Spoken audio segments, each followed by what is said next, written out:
మనం ఇప్పుడు 6వ మాటలో ఉన్నాం. సమాప్తమైనది. దేవునికి స్తోత్రం. హల్లెలూయా, హల్లెలూయా. మహిమయు ఘనతయు ప్రభావములు ఆయనకే కలుగునుగాక. హల్లెలూయా. రెండు చేతులు ఎత్తి చెప్దామండి, సంతోషంగా చెప్దాం, జరంత హుషారుగా చెప్దాం. హల్లెలూయా. ఎందుకు ఈరోజు సంతోషం? ఎందుకు? ఇందాకనే చెప్తా ఉన్నారు, అందరూ చెప్తా ఉన్నారు, దేవునికి మహిమ కలుగునుగాక. ఆయనే ఈ లోకములోనికి వచ్చి నీ కొరకు నా కొరకు ప్రాణము పెట్టకపోతే ఈ సంతోషం నీకు నాకు ఉండేది కాదు. ఆయన ప్రాణము పెట్టాడు. ఆయనకి ఈ దినం బ్యాడ్ అంటే చెడు దినము, ఆయనకి మనకు మంచి దినం. అందుకే శుభ శుక్రవారం. అందును బట్టి అయినా సంతోషించవచ్చు కదండి. ఒకసారి చేతులెత్తి చెప్దామా? హల్లెలూయా, హల్లెలూయా. దేవునికి మహిమ కలుగునుగాక. పాపులలో ప్రధానుడనైన నన్ను ప్రభు జ్ఞాపకము చేసుకొని ఆయన అమూల్య రక్తము చేత నన్ను కడిగి ఈ దినం మీ ముందు నిలబెట్టాడు. అందును బట్టి దేవునికి మహిమ కలుగునుగాక. అలాగే అయ్యగారికి అమ్మగారికి వందనాలు. కుడి వచ్చిన మీ అందరికీ ప్రభు అయిన యేసుక్రీస్తు నామములో శుభాభివందనాలు తెలియజేస్తా ఉన్నానండి. అందరికీ వందనాలు. వాక్య భాగంలోనికి వెళ్దాం. ఈ సమయంలో ఒక మాట, యేసు ప్రభుల వారు 7 మాటలు చెప్పాడు కదా, 7 మాటలు పలికాడు. ఆ 7 మాటలు క్రైస్తవ్యానికి ఎలా ఉన్నాయంటే 7 మెట్లుగా రూపించబడ్డాయండి. యేసు ప్రభుల వారు పలికిన ప్రతి మాట క్రైస్తవ్యానికే. ఎందుకంటే మొదటి మాట క్రైస్తవులు అని చెప్పుకుంటూ కూడా ఇతరులను క్షమించలేను. అలాగే దేవుడు 7 మాటలు పలికాడు. ఆ 7 మాటలు కూడా క్రైస్తవ్యానికి 7 మెట్ల వంటివి. అంటే పరలోకానికి చేర్చే మార్గాలని మీరు గుర్తుంచుకోవాలి. అయితే ఈరోజు నాకు ఇవ్వబడిన మాట 6వ మాట యోహాను సువార్త చూద్దామండి. యోహాను సువార్త 19వ అధ్యాయం 30వ వచనం. హల్లెలూయా. ఏం చెప్పాడు? యేసు ఆ చిరకాను పుచ్చుకొని సమాప్తమైనది. ప్రభు ఏమి సమాప్తం చేశాడు సిలువలో? ప్రభు చెప్తా ఉన్నాడు, సమాప్తము అయినదని చెప్తా ఉన్నాడు. పైన చూడండి ఒకసారి, పైన చూడండి 28 చూడండి ఒకసారి. అటు తర్వాత సమస్తమును అప్పటికి సమాప్తమైనదని యేసు ఎరిగి. హల్లెలూయా. యేసు ప్రభు ఎరిగాడు, సమస్తము సమాప్తమైనదని ఎరిగాడు. ఏమి సమాప్తమైనది? చాలా ఉన్నాయి. ఈరోజు మీకు ఒక 5 పాయింట్లు గుర్తు చేస్తానండి. సమాప్తమైనది మన అపోస్తుడైన పౌలు గారు రాస్తున్నారు రోమా పత్రిక. ఒకసారి చూడండి 10వ అధ్యాయం 4వ వచనం. 10వ అధ్యాయం 4వ వచనం. విశ్వసించు ప్రతి వానికి నీతి కలుగుటకై క్రీస్తు ధర్మశాస్త్రమునకు సమాప్తి అయి ఉన్నాడు. ధర్మశాస్త్రానికి యేసు ప్రభు ఏమై ఉన్నాడట? ఏముంది అసలు ధర్మశాస్త్రములో? ఏమి సమాప్తం చేశాడు? ధర్మశాస్త్రం ఉంది కదా. యేసుక్రీస్తు రాకముందు మోషే ద్వారా రాపిచ్చిన ధర్మశాస్త్రం ఉంది. ఏమి ఉంది దాంట్లో అంటే ఒక్క 5 పాయింట్లు చెప్తానండి మీకు. ధర్మశాస్త్రములో ఏమి ఉంది అంటే 5 రకాలైన బలులు అర్పించేవారట. అప్పుడు యేసుక్రీస్తు ఈ లోకంలోకి రాకముందు తండ్రి అయిన దేవుడు మోషే ద్వారా ఆ ఇశ్రాయేలు ప్రజలకు ధర్మశాస్త్ర ప్రకారం ఒక 5 బలులను అర్పించుటకు అవకాశం ఇచ్చాడు. మొదటిది ఒకసారి చూద్దామండి. లేవియా కాండం 2వ అధ్యాయం మొదటి అధ్యాయం 13వ వచనం ఒకసారి చదవండి. లేవియా కాండం మొదటి అధ్యాయం 13వ వచనం.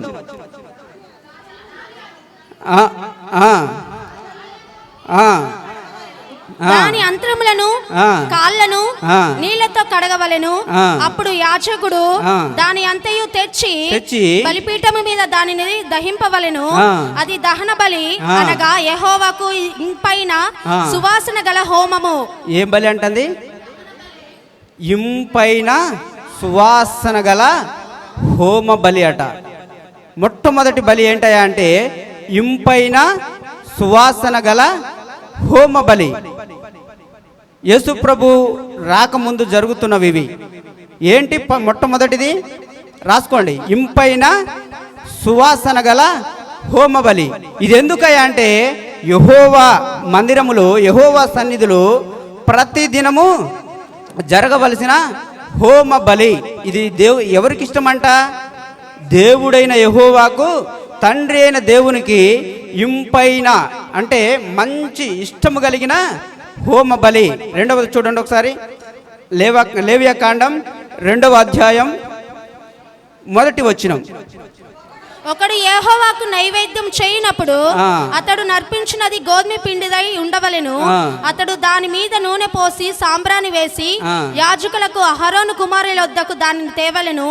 అందులో నుండి యాజకుడు తన చెరలో చేరెడు నూనెను, చేరెడు గోధుమ పిండియు దాని సాంబ్రాణి అంతయు తీసుకొని యెహోవాకు ఇంపైన సువాసన గల హోమముగా బలిపీఠము మీద అందులో ఒక భాగము జ్ఞాపకార్థముగా దహింపవలెను. హల్లెలూయా.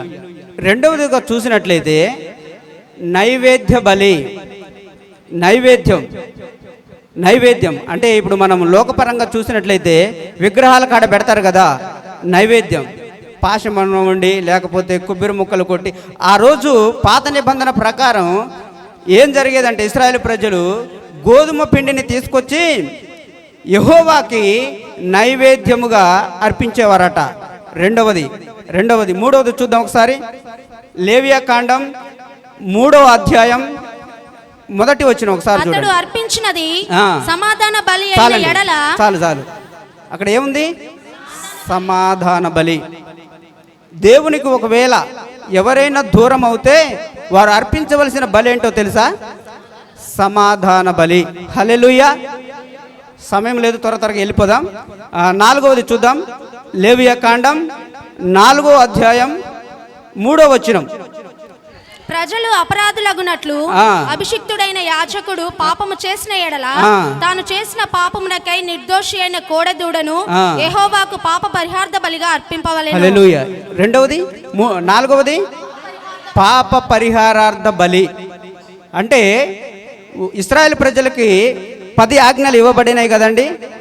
ఒకవేళ ఆ ఇశ్రాయేలు ప్రజలు ఆ 10 ఆజ్ఞలు ఏ ఒక్క ఆజ్ఞ మీరినా వారు ఏమర్పియాలంటే పాప పరిహారార్థ బలిని అర్పించాలి. 5వది చూద్దాం. లేవియాకాండం 5వ అధ్యాయం 4వ వచనం. మరియు కీడైనను మేలైనను మనుషుల వ్యర్థముగా ఒట్లు పెట్టుకొని చేసిద్దామని పలుకు మాటలలో మరి దేనినైనను యోచింపక చేసేదనని ఒకడు పెదవులతో వ్యర్థంగా ఒట్టు పెట్టుకున్న ఎడల అది తెలిసిన తరువాత వాడు అపరాధి అగును. హల్లెలూయా. 5వది ఏంటంట? అపరాధ పరిహారార్థ బలి. పాప బలి, అపరాధ పరిహారార్థ బలి. దీని అర్థం ఏంటయ్యా అంటే ఒకవేళ మనకు సత్యము తెలుసు, ఆ సత్యము గురించి మనము చెప్పకపోవట కూడా దాని వలన మనకు వచ్చే శాపం ఏంటయ్యా అంటే అపరాధము. హల్లెలూయా. ఆ యొక్క మాటను బట్టి మనకు వచ్చేది ఏంటట? అపరాధము. దీనిని బట్టి కూడా యెహోవా సన్నిధిలో అర్పించాలి. ఏ బలి అంటది? అపరాధ పాప పరిహారార్థ బలి. ఇలా 5 రకాలైన బలులు ధర్మశాస్త్ర కాలములో అర్పించేవారు. అయితే యేసుక్రీస్తు ప్రభుల వారి ఈ లోకములోకి వచ్చాక ఇవన్నీ కొట్టివేశాడు. ఒకసారి చూద్దామండి. ఎఫెసీ పత్రిక 5వ అధ్యాయం 2వ వచనం. ఎఫెసీ పత్రిక 5వ అధ్యాయం 2వ వచనం ఒకసారి చూడండి త్వరగా. పరిమళ వాసనగా మిమ్మల్ని ఉంచుటకు. హల్లెలూయా. యేసు ప్రభుల వారు ఏమయ్యారంట? మనలను దేవునికి పరిమళ వాసనగా ఉండుటకు యేసుక్రీస్తు ప్రభుల వారు ఏమయ్యారండి? తనను తానుగా అర్పించుకున్నాడు. ఎలా? బలిగా. హల్లెలూయా. మొట్టమొదటిది ఇంపైన సువాసనగా దేవుడు మనలను చేయుటకు యేసుక్రీస్తు ప్రభుల వారి ద్వారా ఆయన సిలువలో పొందిన మరణమును బట్టి మనలను ఎలా తయారు చేశాడంటే దేవునికి ఇంపైన పరిమళ వాసనగా ఉంచాడండి. హల్లెలూయా. మొట్టమొదటి బలి కొట్టివేయబడింది. ఏ బలి అది? హోమ బలి. నిత్యము దేవుని సన్నిధిలో జరిగే ఆ హోమ బలి ఎవరి ద్వారా కొట్టివేయబడిందంటే ప్రభు అయిన యేసుక్రీస్తు ద్వారా. నువ్వు బలి అర్పించాల్సిన అవసరంలే. నువ్వు ఎప్పుడైతే ఎక్కడైతే మోకరించి ప్రార్థన చేస్తావో నీవే ఇంపైన సువాసనగా దేవునికి అర్పించబడతావు. నీవు బలి అర్పించాల్సిన అవసరం లే. నీవు అర్పించవలసిన బలిని బట్టి ఎవరు అర్పించబడ్డారు? మన ప్రభు అయిన యేసుక్రీస్తు ప్రభుల వారు అర్పించబడ్డాడు. నీవు బలి అర్పించవలసిన అవసరం లే. ఈరోజు ఇంకా బలులు జరుగుతున్నాయి. ఎందుకంటే వారికి తెలియదు. ఎందుకంటే కోడి వలన, ఎద్దు వలన, గొర్రె వలన మన పాపాలు క్షమించబడవు. ఎవరి ద్వారా అంటే ఏకైక దేవుడు సర్వశక్తిమంతుడే ఆయనే ఈ లోకమునకు దిగివచ్చి నీ కొరకు నా కొరకు ఒక్క మారే అర్పణగా అర్పించబడ్డాడు. అదే ప్రభు అయిన యేసుక్రీస్తు వారి బలి. ఆ బలి ద్వారా నువ్వు ఎలా మార్చబడ్డావంటే ఇంపైన పరిమళ వాసనగా నీవు మార్చబడ్డావు. నువ్వు బలి అర్పించాల్సిన అవసరంలే. నువ్వే ఇంపైన సువాసనగా పరిమళ వాసనగా మార్చబడ్డావు. హల్లెలూయా. చెప్దామా? రెండు చేతులైతే పైకి. హల్లెలూయా. నిద్రపోయేవారు ఒకసారి హల్లెలూయా చెప్దామా? అబ్బా, అందరు ఎలక్ట్గా ఉన్నారు. దేవునికి మహిమ కలుగునుగాక. ఇంకో మాట చూద్దాం. ఎబ్రీ 10:10 ఒకసారి చదువుదామండి.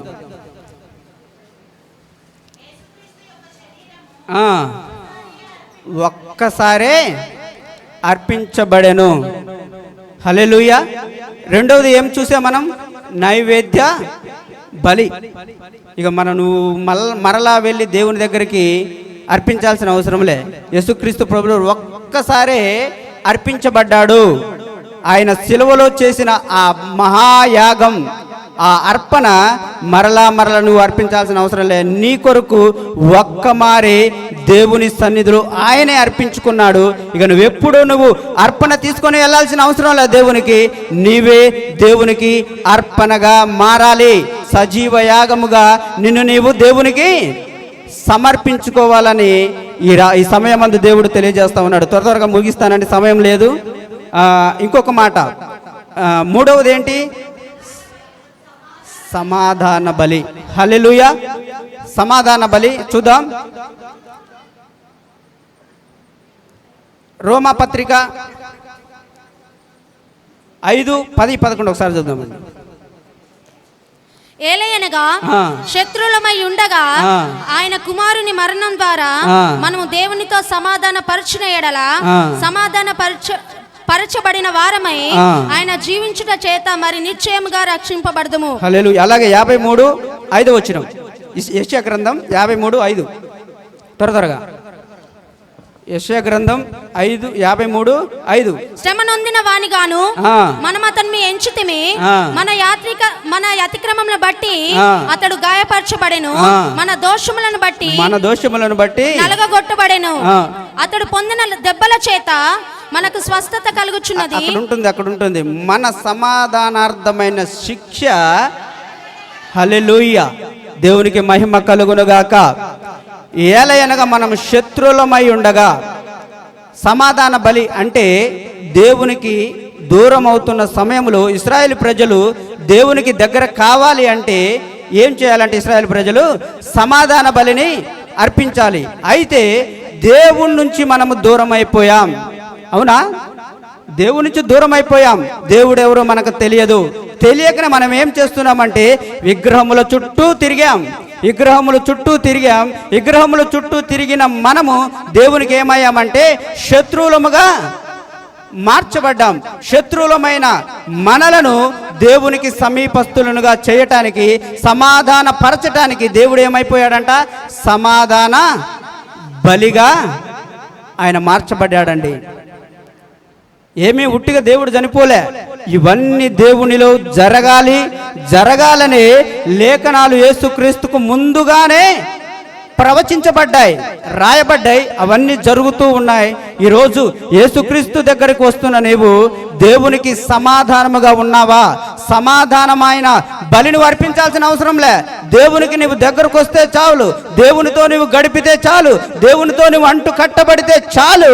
అదే దేవునికి సమాధానమైన బలి. నువ్వు అర్పించాల్సిన అవసరం లే. నీ బదులు ఒక ఆయన బలి అయ్యాడు. ఆయనే నజరేయుడైన యేసు. రెండు చేతులు ఎత్తుదామా ఒకసారి? హల్లెలూయా, హల్లెలూయా. ఆయన నీ కొరకు సమాధాన పరిచాడు నిన్ను. నువ్వేరు, దేవునికి తెలియదు నువ్వెవరు, నీకు దేవుడెవరో తెలియదు.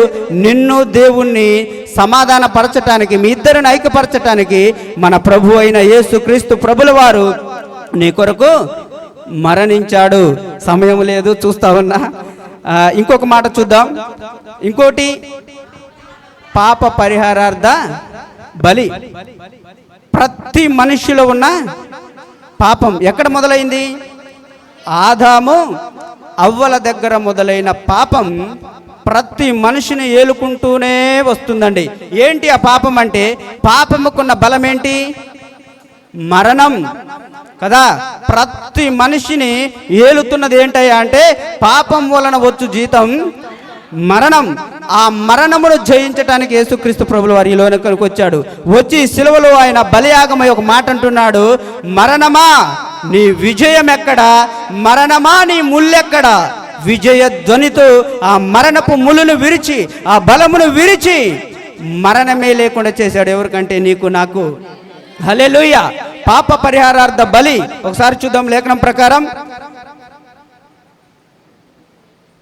మత్తయి సువార్త 28వ అధ్యాయం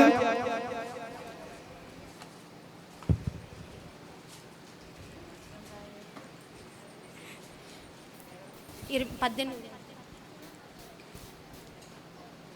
వచ్చిన రాయలే.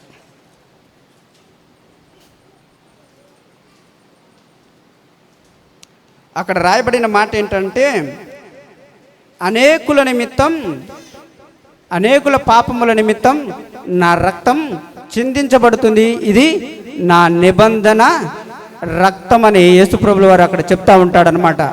ప్రతి మానవుడి పాపము కొట్టివేయబడాలంటే యేసు రక్తం కార్చవలసి ఉన్నది. కాబట్టి ఆయన పరమును విడిచి ఈ లోకానికి దిగి వచ్చాడు. ఆయనే నా పాపముల కొరకు బలి అయ్యాడు. పాపం అంటే ఆజ్ఞ అతిక్రమమే పాపం. ఆ పాపం పోవాలంటే ఆ రోజు ఇశ్రాయేలు ప్రజలు ఒకటి చేసేవారు. వారు చేసిన ఆ పాపమును బట్టి గొర్రెపిల్లను దేవుని సన్నిధికి తీసుకొని వెళ్ళేవారు. దేవుని సన్నిధికి ఎప్పుడైతే ఆ గొర్రెపిల్లను తీసుకొని వెళతారో ప్రధాన యాజకుడు వచ్చి అతని పాపములను బట్టి ఆ గొర్రెపిల్ల మీద తన 2 చేతులు ఉంచుతాడండి. ఎప్పుడైతే అలా 2 చేతులు ఉంచుతాడో ఆ పాపం, ఆ వ్యక్తి యొక్క పాపం ఏమవుతుందంటే గొర్రెపిల్ల మీద పడిపోతూ ఉంటుంది అన్నమాట. ఆ విధముగానే ఈరోజు నీవు నేను చేసిన ప్రతి పాపం మన ప్రభు అయిన యేసుక్రీస్తు మీద మోపబడింది. అందుకే అంత బాధను అనుభవిస్తూ ఉన్నాడు. అందుకే యేసు ప్రభుల వారు ఆ సిలువలో ఏలాడుతూ అయ్యా ఆయన అంటాడు, దేవా దేవా నా చెయ్యిని ఎందుకు ఇడిచావయ్యా. ఆయన పుట్టిన కానించి ఏ రోజు ఆ మాట పలకలేదండి. ఏ రోజు ఆ మాట పలకలే. ఆయన అంటాడు ఒక చోట, నేను నా తండ్రి ఏకమై ఉన్నాం అన్న యేసు ప్రభుల వారు ఆ శిలువ మీదకి వస్తారు కల్లా నాలుగో మాటగా దేవా నా చెయ్యి ఎందుకు విడిచితివి అంటే నీ పాపం నా పాపం ఆయనపై మోపబడింది. పాపం ఉన్న చోట పరిశుద్ధతకు చోటు లేదండి. అందుకే యేసు ప్రభుల వారు ఆ సమయమందు వాక్యం అంటుంది, శాపముగా మార్చబడ్డాడని. నీ పాపం నా పాపం ఆయనపై పడినప్పుడు ఆయన శాపగ్రస్తుడుగా మార్చబడ్డాడు. తండ్రి అయిన దేవుడు కుమారుని దగ్గరికి రాలేకపోయాడు. ఎందుకంటే మనం ఆరాధిస్తున్న దేవుడు ఎవరంటే పరిశుద్ధుడు పరిశుద్ధుడు పరిశుద్ధుడు అనబడుతున్న దేవుడు కుమారుడిపై పాపము మోపినప్పుడు ఆయన శాపగ్రస్తుడయ్యాడు. కనుక శాపగ్రస్తుని వాని యొద్దకు ప్రభు రాలేకపోయాడు. అందుకే తండ్రి యేసు ప్రభుల వారు ఆ యొక్క బాధను అనుభవిస్తూ పలుకుచున్న మాటే, దేవా దేవా నా చెయ్యి ఎందుకు విడిచితివి. ఈరోజు నా ప్రియ సహోదరి సహోదరుడా, మాటలు వింటున్నావు, నీ పాపం కడగబడిందా? నీ పాపం అంతా ఎవరిపై మోపబడిందో తెలుసా? నా ప్రభు అయిన యేసుక్రీస్తు మీద మోపబడింది. ఆయన నలగొట్టబడ్డాడు. ఆయన కొరడాలతో తన శరీరం అంతా పొలము దున్నినట్టు దున్నబడింది. ఎవరి కొరకంటే? నీ కొరకు, నా కొరకే. ఆయన ముఖముపై ఉమ్ము వేయబడింది. కారణం ఏంటి? నీ కొరకు, నా కొరకే. ఆయన అంటాడు, ఒక చోట నిలబడి నాలో పాపం ఉన్నదని ఎవడైనా స్థాపించగలడా అన్న ఆ ప్రభువే శాపగ్రస్తుడుగా సిలువలో ఏలాడుతున్నాడు. కారణం ఎవరు? నీవు, నేనే. ఇంకా మార్పు నీలో రాకపోతే ప్రభు అంటాడు, ఈ దినమైందైనా మార్పు నందు, ఈ దినమైన నా యొద్దకు రా, నిన్ను కడగటానికి ఇంకా నా రక్తములో జీవముంది, ఇంకా నా రక్తములో జీవముంది. యోహాను పత్రికలో రాయబడిన మాట. ఇదిగో, ఎవరైతే యేసుక్రీస్తును సొంత అంగీకరిస్తాడో యేసు రక్తం ప్రతి పాపమును కడిగి వాన్నంట పవిత్రునిగా చేస్తుందట. హల్లెలూయా, హల్లెలూయా. యేసు ప్రభుల వారు నీ కొరకు ఏమైపోయాడండి? పాప పరిహారార్థ బలిగా ఆయనను తనను తాను అప్పగించుకున్నాడు. 5వ మాట చూద్దాం. అపరాధ పరిహారార్థ బలి. చివరి మాట ఎఫెసీ పత్రిక 2:1 చూసుకొని ముగించుకుందామండి. పాపముల చేతను సచ్చిన వారై ఉండగా. చాలండి. మనం ఎవరమంట? అపరాధముల చేత. మొట్టమొదటి మన అంశం చూడండి, అపరాధార్థ బలి. అంటే దేవుని మాట వినకుండా మనం ఏదైతే సత్యమును చూసామో, ఏదైతే మనం ఒట్టు పెట్టుకున్నామో ఆ ఒట్టును నెరవేర్చలేకపోయినా, మనం చూసిన మాటను సాక్ష్య రూపముగా మనము తెలియకపోయినా మనము మనలోనికి వచ్చేది ఏంటయ్యా అంటే అపరాధము. అపరాధముల చేత మనం ఏమై ఉన్నామంట? సచ్చిన వారమైన నీ కొరకు, నా కొరకు, నిన్ను నన్ను జీవింప చేయుటకు యేసుక్రీస్తు ప్రభుల వారు నీ కొరకు, నా కొరకు బలి అయ్యాడు. అపరాధార్థ బలిగా ఆయన అర్పించబడ్డాడు. ఎందుకంటే నీవు సచ్చిన వాడుగా ఉండటానికి లేదు, నిన్ను జీవింప చేయటానికే ఈ లోకానికి వచ్చిన జీవాధిపతి ఆయన. ఎవరైతే ఆయనను అంగీకరిస్తారో వారిలోనికి ఏమొస్తుందంట? జీవం వస్తుందంట. ఈ మాటలు జీవము గల మాటలు. ఎవరైతే తన హృదయములో ఉంచుకుంటారో, తన హృదయములోనికి చేర్చుకుంటారో వారి హృదయములో ఏమి పొరలిస్తుందని అంటుంది వాక్యం? జీవ జల నదులు, మరలము లేని రాజ్యం. ఆ రాజ్యమే శాశ్వతమైన రాజ్యం, ఆకలి దప్పులు లేని రాజ్యం, కన్నీటి దుఃఖము లేని రాజ్యం, శాశ్వతమైన రాజ్యం, యుగ యుగములు నివసించే రాజ్యం. ఆ రాజ్యమునకు రారాజైన యేసు ప్రభువే రాజుగా ఉండబోతున్నాడు. ఆ రాజ్యములో నీవు నేను చేరాలంటే నీ అపరాధములను ఒప్పుకోవాలి, నీ పాపములను ఒప్పుకోవాలి. దేవునికి దూరమైన నీవు దేవునికి సమీపస్తుడిగా మారితేనే ఆ రాజ్యములో ఉంటావు. ఈ లోకానికి వరకు మనం రాలే. యేసుక్రీస్తు ప్రభుల వారు ఈ లోకానికి వచ్చాడండి. ఈ లోకములో నీవు సమృద్ధిగా ఉండాలని వచ్చాడా? ఈ లోకములో నీవు ఆశీర్వదించబడాలని వచ్చాడా? ఎందుకు వచ్చాడు ఆయన? సచ్చిన నిన్ను బ్రతికించాలి. ఎక్కడికి? సచ్చిన నిన్ను బ్రతికించాలి. ఎక్కడికి? పరలోక రాజ్యం. ఆ రాజ్యానికి అంతము లేదు, ఆ రాజ్యానికి అంతము లేదు. ఒక మాట మీకు తెలియజేస్తా ఉన్నా, ఇంత వింటున్నా, ఇంత తెలుసుకుంటున్నా యేసుక్రీస్తు ప్రభుల వారిని, ఒక దినమందు గుండెలు బాదుకుంటావు. ఏంటి ఆ దినం? ఆయన రాబోతూ ఉన్నాడు. ఎలా రాబోతున్నాడు? మేఘధారుడై గర్జించు సింహము వలె రాబోతున్నాడు. ఎందుకు? కొదమ సింహం వలె రాబోతున్నాడు. ఎందుకు? ప్రతి ఒక్కరిని చీల్చడానికి రాబోతా ఉన్నాడు. ఇప్పుడు ఆయన ప్రేమమయుడుగా వచ్చాడు. ఆయన ప్రేమను నీవు అర్థము చేసుకుంటే, ఆయన రక్షణను నీవు అంగీకరిస్తే నీవు ఒక దినమందు సంతోషముగా దేవుని రాజ్యములో ఉంటావు. ఆ దినమందు నువ్వు చూస్తావు నరకములో కాలుతున్న ఆ నరక యాతనను చూసి, ప్రభువా ఆ రోజే నన్ను క్షమించావు కాబట్టి నీతో పాటు నేను ఉంటున్నానయ్యా. ఒకవేళ ఆ రోజు ఈ మాటలు వింటున్నా నీవులో ఈ రక్షణ రాకపోతే, అయ్యో వారు చెప్పారే, వారు నిలబడి బోధించారే, దేవుని మాటలు నాకు సూటిగా చెప్పారే, యేసుక్రీస్తు ద్వారా పరలోక రాజ్యం ఉందని, యేసుక్రీస్తు రక్తమే నా పాపములను కడుగుతుందని, యేసు ద్వారానే పరలోకం ఉందని తెలిసి కూడా నేను ఒప్పుకోలేదు. ఈరోజు ఆ శిక్షను నేను అనుభవిస్తున్నాననే గుండెలు బాదుకోక ముందే యేసుక్రీస్తుని నీ హృదయంలో సొంత రక్షకునిగా అంగీకరించు. ఈ 5 బలులు నీ జీవితంలో ఉండటానికి వీలేకుండా నా ప్రభు ఆ శిలువలు యాగమై అవన్నీ కొట్టివేశాడు. ఈ రోజు నువ్వు అర్పించవలసిన యాగం ఒకటి ఉంది, అదే సజీవమైన యాగం. అది నువ్వు అర్పించేస్తాను. దేవుడి కొద్ది మాటలు దీవించునుగాక.